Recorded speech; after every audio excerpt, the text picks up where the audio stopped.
고린도전서 14장 방언과 예언. 사랑을 최고의 목표로 삼으십시오.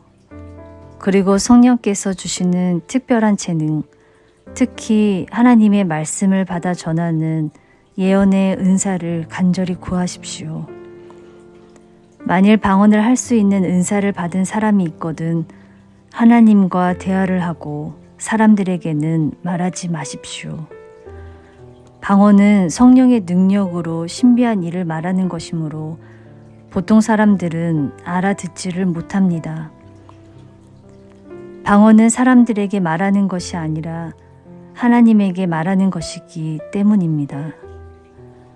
그러나 하나님의 말씀을 설교하며 예언하는 사람은 다른 사람들을 격려하고 위로하여 주님 안에서 성장하도록 해줍니다. 그러므로 방언을 하는 사람은 영적으로 자기를 성장시킬 뿐이지만 하나님의 말씀을 설교하며 예언하는 사람은 교회 전체가 거룩하고 행복하게 성장하도록 돕는 것입니다. 나는 여러분이 모두 방언을 하는 은사를 받기를 바랍니다.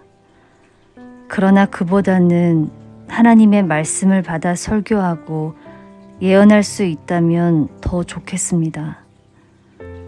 물론 방언을 한 후에 그 내용을 모든 사람에게 알릴 수 있다면 모르지만 그렇지 않다면 알지 못하는 언어를 말하는 것보다는 하나님의 말씀을 받아 예언하는 편이 훨씬 더 유익하기 때문입니다.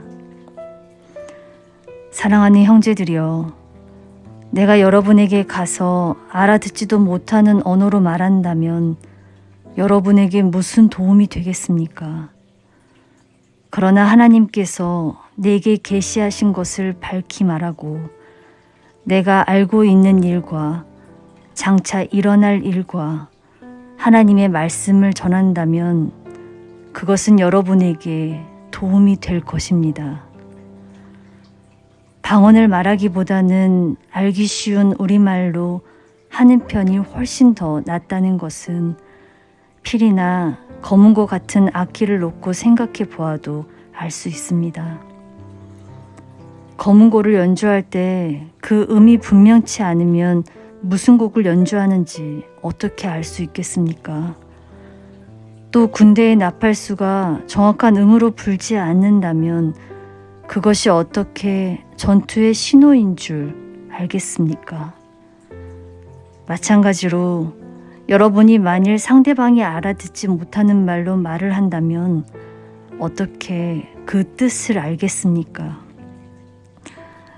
이 세상에 쓰이는 수많은 언어도 그 말을 알아듣는 사람 사이에서만 더없이 유용한 것입니다. 어떤 사람이 내가 모르는 말로 이야기를 걸어온다면 그 사람과 나는 피차 말이 통하지 않는 이방인일 수밖에 없지 않겠습니까? 여러분은 성령께서 주시는 특별한 은사를 열심히 사모했으니 온 교회에 참으로 도움이 될 만한 가장 좋은 것을 구하십시오. 방언의 은사를 받은 사람이 있거든 자기가 말한 내용을 알 수 있는 은사도 받도록 간구하십시오. 그러면 후에 그것을 사람들에게 알릴 수 있게 될 것입니다. 만일 내가 나도 알지 못하는 말로 기도한다면 내 영으로 기도하더라도 무슨 말을 하는지 나 자신은 모릅니다. 그러면 어떻게 하면 좋겠습니까? 나는 양쪽을 다 하겠습니다. 방언으로 기도하는 동시에 모든 사람이 알아들을 수 있는 말로도 기도하겠습니다. 방언으로 찬미하고 보통 말로도 찬미하겠습니다.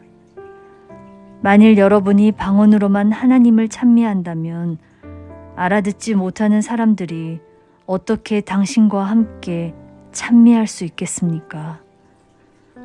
또 여러분이 감사드릴 때 사람들이 알아듣지 못한다면 어떻게 함께 감사드릴 수 있겠습니까?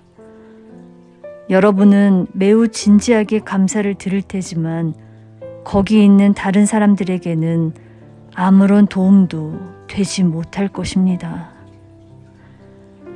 나는 어느 누구보다도 더 많은 방언을 하는 것을 늘 하나님께 감사드리고 있습니다. 그러나 교회에서 다른 이들을 가르치기 위해서 방언으로 만마디를 하는 것보다 사람들이 알아들을 수 있는 5마디의 말을 하는 편이 훨씬 낫다고 생각합니다. 사랑하는 형제들이여, 생각하는 데는 어린아이가 되어서는 안 됩니다. 악한 일을 계획하는 데는 어린아이가 되고 생각하는 데는 장성한 어른이 되십시오. 율법서에도 이렇게 기록되어 있습니다. 내가 다른 나라 말로 이 백성에게 말한다면 그들은 내 말을 듣지 않을 것이다.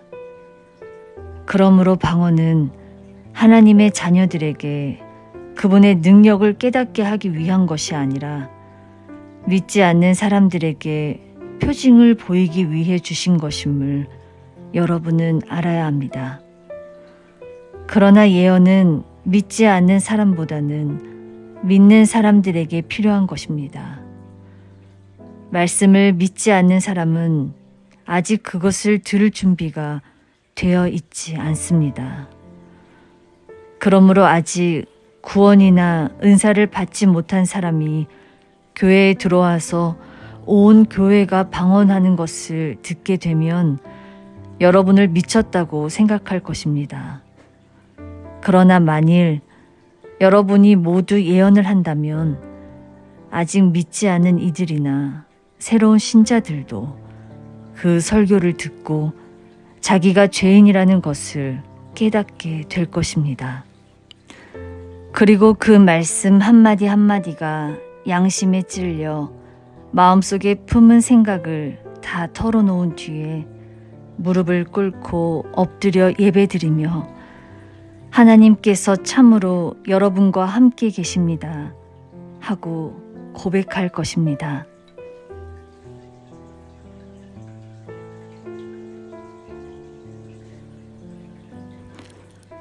교회 안에서의 질서. 나의 형제들이여, 이제 내 이야기를 종합해 봅시다. 여러분이 함께 모일 때 어떤 사람은 찬미하고 어떤 사람은 가르칩니다. 어떤 사람은 하나님께 받은 특별한 지식을 말하고 어떤 사람은 방언을 하고 또 어떤 사람은 그 방언을 해석합니다. 그러나 이 모든 것은 교회 전체에 유익을 가져와야 하고 주님 안에서 성장하는데 유익해야만 합니다.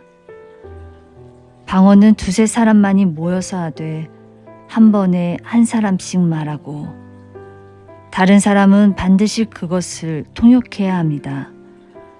만일 통역할 사람이 그 자리에 없을 때는 소리내어 방언하지 말고 조용히 자신과 하나님께만 말하십시오. 예언하는 은사를 받은 이들도 한 번에 2-3사람이 예언하는 것이 좋습니다. 그동안의 다른 사람들은 모두 들으십시오. 그러나 만일 어떤 사람이 예언하고 있는 동안에 다른 사람이 주님의 말씀이나 생각을 받게 되면 먼저 말하던 사람은 입을 다물어야 합니다. 이렇게 해서 예언의 은사를 받은 사람이 한 사람씩 차례로 말하게 되면 모든 사람이 배우고 격려와 도움을 얻을 것입니다. 하나님께 말씀의 은사를 받은 사람은 자기 차례가 올 때까지 기다리는 힘도 받았다는 것을 기억하십시오. 하나님은 무질서나 혼란을 싫어하고 조화를 기뻐하십니다. 성도들이 모여있는 교회에서 늘 그러하듯 여자는 교회의 집회에서 조용히 하십시오. 성경에 기록된 대로 여자는 남자에게 순종해야 합니다. 만일 묻고 싶은 게 있으면 집에서 남편에게 물으십시오. 여자가 교회 집회에서 의견을 말하는 것은 부끄러운 일입니다. 여기에 다른 의견을 가진 사람이 있습니까? 하나님의 뜻은 여러분 고린도 신도들만 받아서 전할 수 있는 독점물인 줄 아십니까? 그렇다면 여러분은 잘못 생각하고 있는 것입니다. 예언의 은사를 받은 사람이나 그 밖에 성령께서 주신 특별한 재능을 가진 사람은 우선 내가 말하는 것이 주님의 명령이라는 것을 깨달아야 합니다. 그러나 그래도 이러한 사실을 인정하지 않는 사람이 있다면 그런 사람은 무지한 상태로 내버려 둘 수밖에 없습니다. 그러므로 내 믿음의 형제들이여, 하나님의 말씀을 명료하게 설교할 수 있는 예언자가 되도록 간절히 원하십시오. 그리고 방언을 하는 것을 나쁜 것이라고 몰아붙이지 마십시오. 다만 모든 것을 질서대로 적절하게 하십시오.